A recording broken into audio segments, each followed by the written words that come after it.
everyone, happy Wednesday. So I'm going to be kind of talking about men's health issues today, the main health issues that men in particular experience, more so than women, and how we can help them and how we can work on them. So the first thing I want to talk about today is cardiovascular disease, because cardiovascular disease is probably the number one, if not the number one health issue for men overall. Cardiovascular disease can happen for a numerous amount of reasons, but when it comes to men's health and what we see here in the office and what we see generally in the world, a lot of it has to do and is related to their diet. So men in particular tend to be a little bit more picky with their food. They don't eat as many variety of things,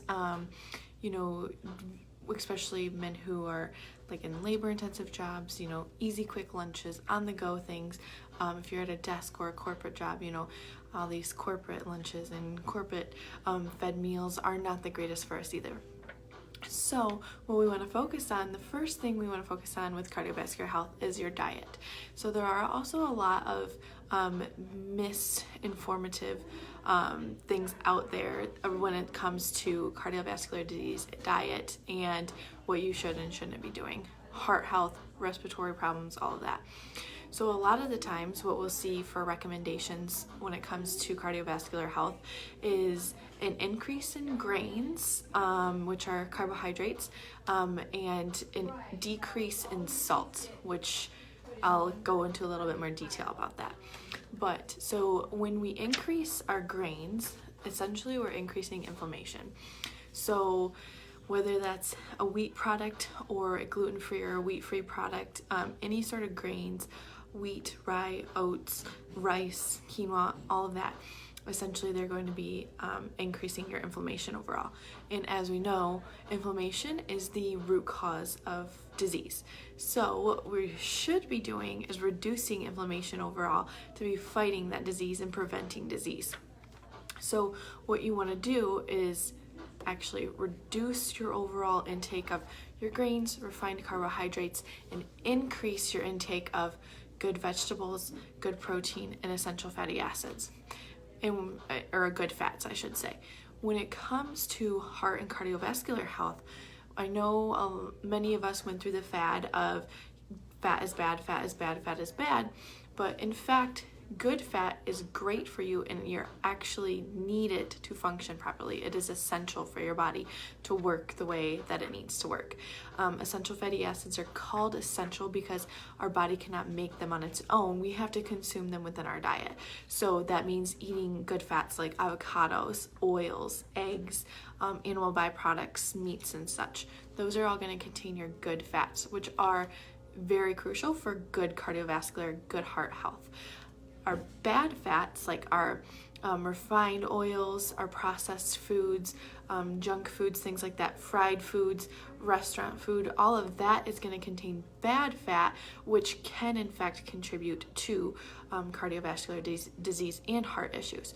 So you want to just swap out the two. You want to be focusing more on your good fats and focusing on getting less of your bad fats. And then on top of that, kind of mentioned salt earlier.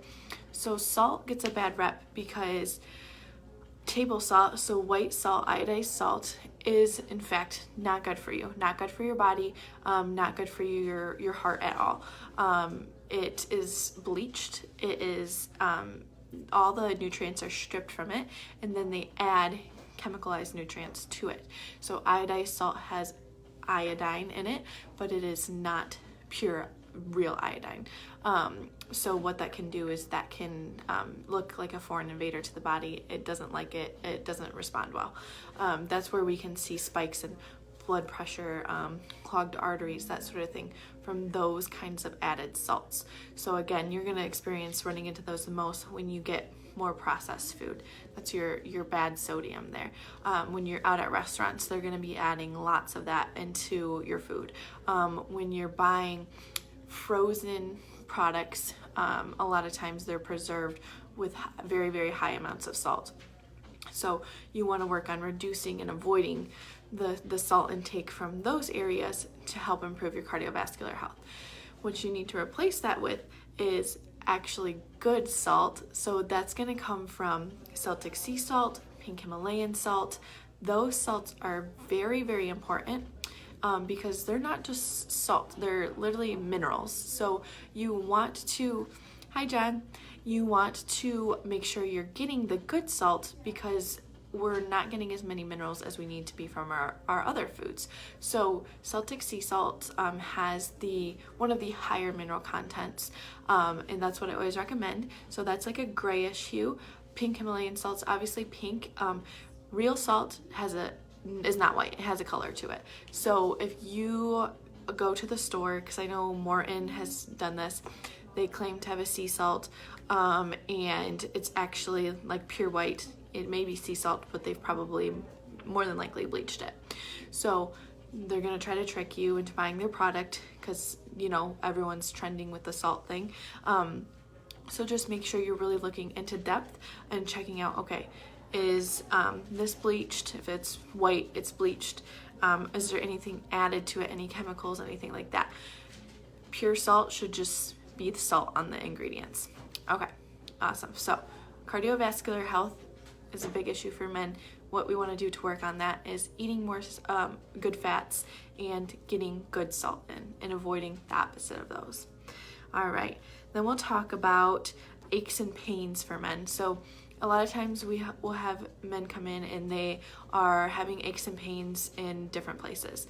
So again, we always look back at the diet. The diet is key. So a lot of times they're eating too much sugar or too many refined carbohydrates.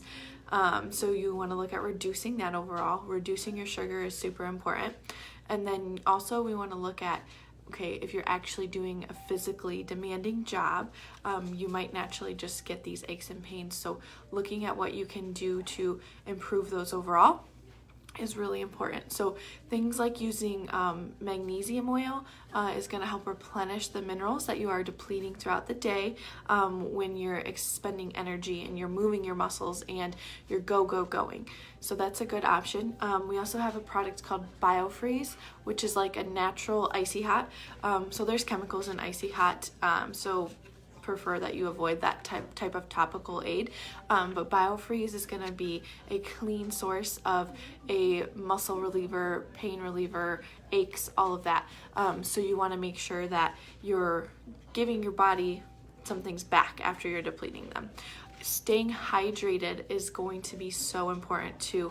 I know that we get in the groove of things most days and we forget to drink water, but I'm gonna tell you right now that drinking water and keeping your body like basically lubricated is so important for dealing with aches and pains. So making sure you're getting in good water, clean water, so look at the source of your water. And then on top of that, if you want to add some minerals into your water, you could always do like an electrolyte powder or some sort of good salt. Actually, just put like 1/8 of a teaspoon in some water, and that works really well for getting your minerals in as well. When we sweat, we're getting rid of our electrolytes, our good minerals. So especially during the summertime, if you're outside working, you need to be replacing those overall. All right, and then let's see, for our men who are sitting more in the office for extended amounts of time, your muscles or your joints may start to get sore and achy from sitting. So I always recommend, you know, set a timer. If you have like a smartwatch or anything like that, it usually tells you to get up and move around, but about every 30 minutes is the recommended time. If you're sitting for 30 minutes, you need to get up and move.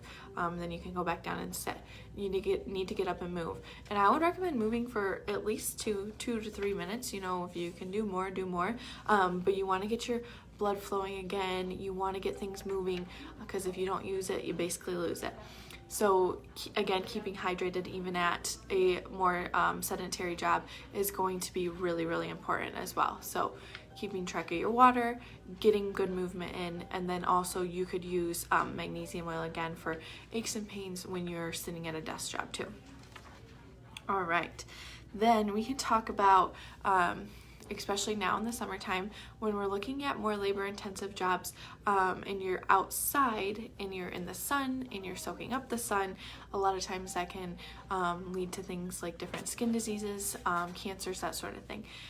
I'll say first, a lot of the times what we see with cancers, skin disease correlated with those type of things are actually use of toxic sunscreens. So eliminate the toxic sunscreen, you know, the Neutrogena, all of that stuff. Please don't use that. Get rid of it. It's not good for your skin. It's not good for your health. Tons of chemicals. It's just not good. So then what you want to replace that with is a healthier sunscreen, a more clean sunscreen. So we have a few here in the office, or you can go to ewg.org and check out their list for clean sunscreens. On top of that, if you're someone who refuses to use sunscreen, because I kind of do, if you want to not use sunscreen, another way to protect your skin is by getting enough essential fatty acids in your diet. So what happens when we get sunburn is that's basically vitamin D just sitting on top of our skin. So what you want to do is you want to actually absorb that vitamin D. Vitamin D is a fat soluble vitamin, so our body is unable to actually absorb it if we're not getting enough essential fatty acids in our diet. So in case you didn't know, and I've said it 29 times, get good fats in your diet. So you want to get things, you know, like your avocados, your oils, nuts, seeds, that sort of thing. And butter is a good one. Getting those in your diet is going to help your body more readily absorb that sun. And then we have a very specific sunburn protocol as well here, that you take what we call a Cataplex F soft gel, and that is an essential fatty acid soft gel, so that our body's better able to absorb sunburn there as well. All right. So then just to go off of, you know, cardiovascular and respiratory diseases, being physically active, whether it's a structured workout or a sporting event that you like to partake in, you know, any like softball this summer, anything like that, a team you're a part of, is really important in keeping yourself well as well. So being active, moving is going to keep our bodies fluid, keep us feeling younger, keep us in better shape, keep us feeling healthier. All right, we'll talk about some low back problems in particular. I do see a lot of men coming in with low back issues, low back pain, all of that. They usually think it's associated with something that's structural, which it can be for sure. But a lot of times too, what we see is that when the prostate is under stress, it actually will agitate the low back. So the prostate sits, you know, right in the groin area. And so those nerves are connected to the back of the spine from that organ. So when that organ is irritated, in return, it can irritate those nerves and irritate your lower back. So it's just kind of like, all right, what's happening? My low back all of a sudden is hurting, but essentially you could have some sort of prostate stress going on. So that's another thing we can check for here. If you come in and get tested, we can make sure that the prostate is a-okay. And we can figure out if it's the prostate bothering your back or if it's your back in general just needs some attention. All right, let's see what else we have here. Some hair loss stuff. And just like a little side note, a lot of times when men come into the office, they don't think much is going on or much is wrong. So just really being in tune with your body and figuring out, okay, having a headache every day is probably not normal. Something is underlying there and going wrong. So when your wife or your mom or your sister, any women in your life tell you, hey, you really need to work on your health, it's probably because they're noticing these things and they care and they love about you. So come in, get checked out, change up your diet, clean up your diet. It's all for the good of yourself, I promise. And then one more thing I'll touch on is hair loss with men. So that's another big concern with men coming in, going through hair loss. So usually what we see hair loss to be is like a hormonal issue, whether it's the thyroid or the prostate. And when it comes down to it, whatever's bothering those specific organs is essentially depleting minerals. So minerals are super important for hormonal organ function, especially the thyroid and the prostate. So making sure that you're getting supplementation to replace those depleted minerals from whether it's a bad diet, physical activity, a lack of actually eating them, then there's all of that going on too, and we'd give you feedback on your diet through that. But hair loss usually tends to be a hormonal issue leading to a mineral depletion. All right, well, I hope I addressed some things that helped you guys. Make sure you're getting in your good fats in your diet, pack a good lunch, eat more homemade food, eat out less, and enjoy the summer and the sunshine, and stay away from those toxic sunscreens. All right, Dr. Shannon will be doing a video on Friday around 1:30, and we will see you guys then. Thanks.